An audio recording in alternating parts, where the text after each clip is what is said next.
2010년 11월 18일 뉴저지주 유니온 911에 전화 한 통이 걸려옵니다. 전화를 건 이는 노부부로 자신들의 딸이 숨을 거둔 것 같다고 알려왔습니다. 노부부는 딸과 만날 약속을 했었지만 연락도 없고 장소에 나타나지 않아 걱정이 되는 맘에 집으로 찾아왔다가 딸을 발견하게 된 것입니다. 출동한 경찰들은 집안을 확인하고 경악을 했습니다.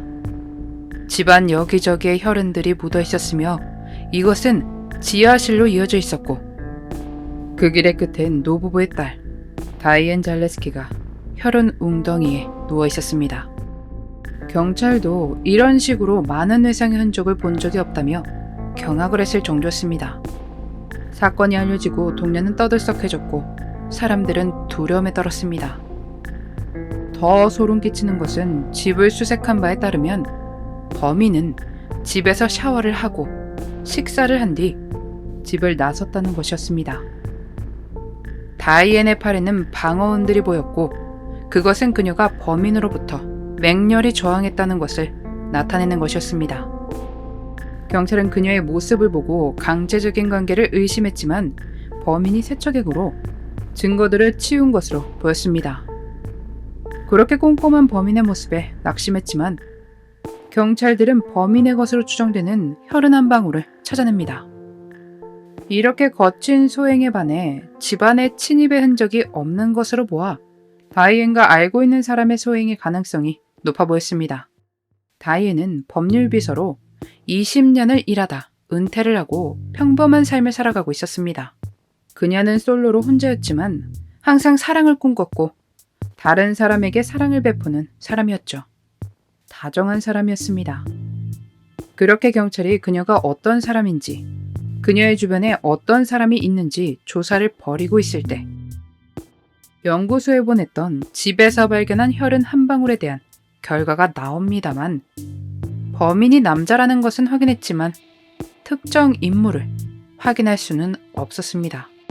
그리고 다이앤은 범인이 세척액을 이용해 청소를 해버리는 바람에 강제적인 관계가 있었는지 역시 확인하지 못합니다. 경찰은 다이앤의 주변 사람들에게 질문을 이어갔습니다. 그러다 그녀가 마이클 프루넬이라는 남성과 관계가 있었다는 것을 알게 됩니다. 마이크는 다이앤의 아버지에게 그녀와 결혼을 허락해달라고 했었던 적이 있었습니다.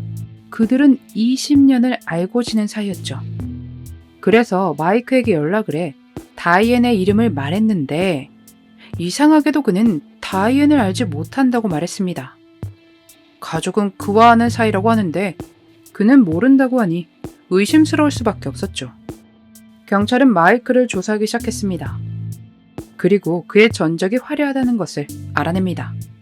이름도 본명이 아니고 전 부인에게 폭력을 행사해 경찰이 관련된 적도 있었습니다. 경찰은 마이크를 불러 신문을 시작했습니다. 그는 여전히 다이앤을 모른다고 주장했지만 사건 당일에 자신의 알리바이에 대해 증명하지 못했습니다. 경찰은 DNA를 요청했고 검사 결과가 나오는데 그의 수상한 행동과는 다르게 DNA가 일치하지 않았습니다. 그렇게 그는 용의자에서 배제됩니다. 제 생각입니다만 아마도 경찰과 연관되고 싶지 않아 다이앤에 대해 모른 척했던 것 같습니다.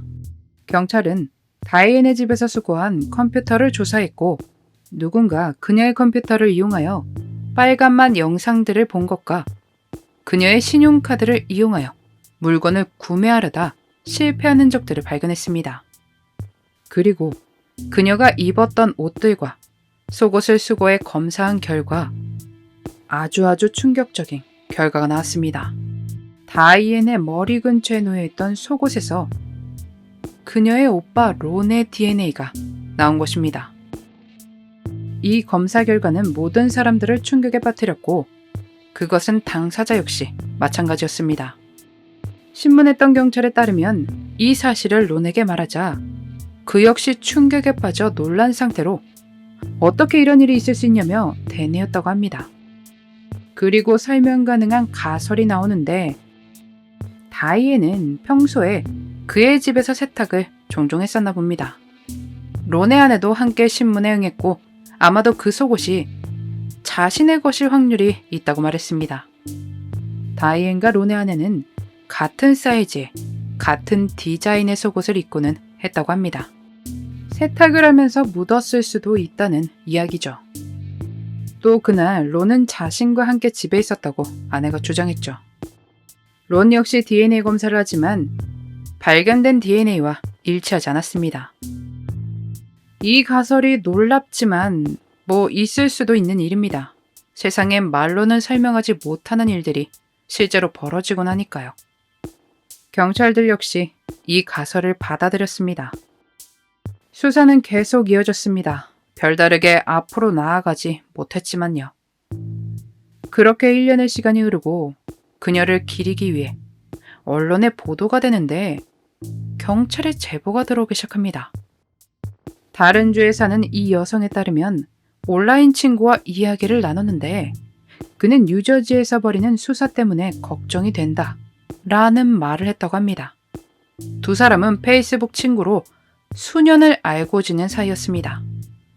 그는 자신이 나쁜 약을 팔며 사람에게 해를 입혔고 경찰이 DNA를 가지고 있다고 자신에게 알렸는데 이 이야기를 들은 여성이 뉴저지에서 일어난 사건에 대해 찾아보기 시작했고 다이앤의 사건을 알게 된 것입니다.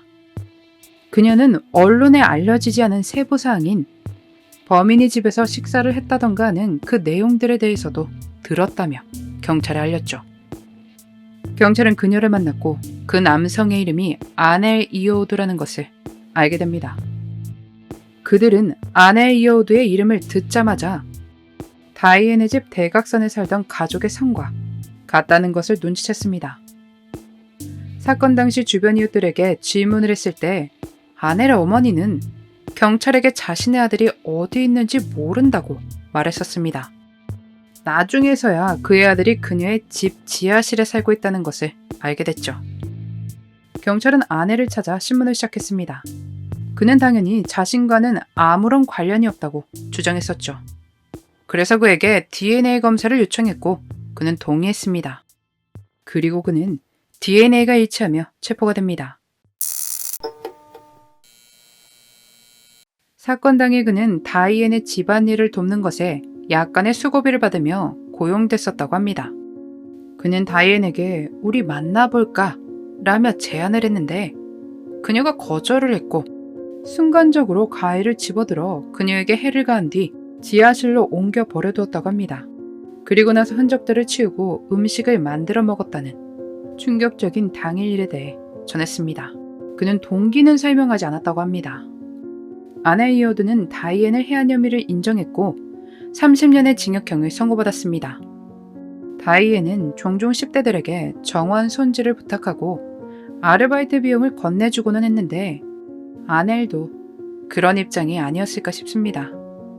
물론 그가 10대는 아니지만 그녀에게 호의를 받아 안면을 트고 알게 된 사이였을 것입니다. 그렇게 아는 사이가 됐고 분명 다이앤은 아내를 믿었을 테죠. 다이앤은 모든 일이 벌어지는 상황에서 얼마나 혼란스럽고 두려웠을까요? 그런 그녀의 모습이 그에겐 다르게 느껴졌었나 봅니다. 이제 일을 은퇴하고 여가 생활을 보내며 삶을 즐기려 했던 다이앤. 하지만 그런 작은 꿈을 빼앗아가 버린 아넬 이어우드의 그날의 미스터리였습니다.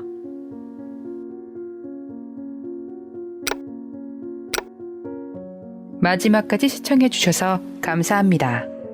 좋아요와 구독은 저에게 큰 힘을 줍니다. 오늘 하루도 수고하셨습니다. 좋은 밤 보내세요.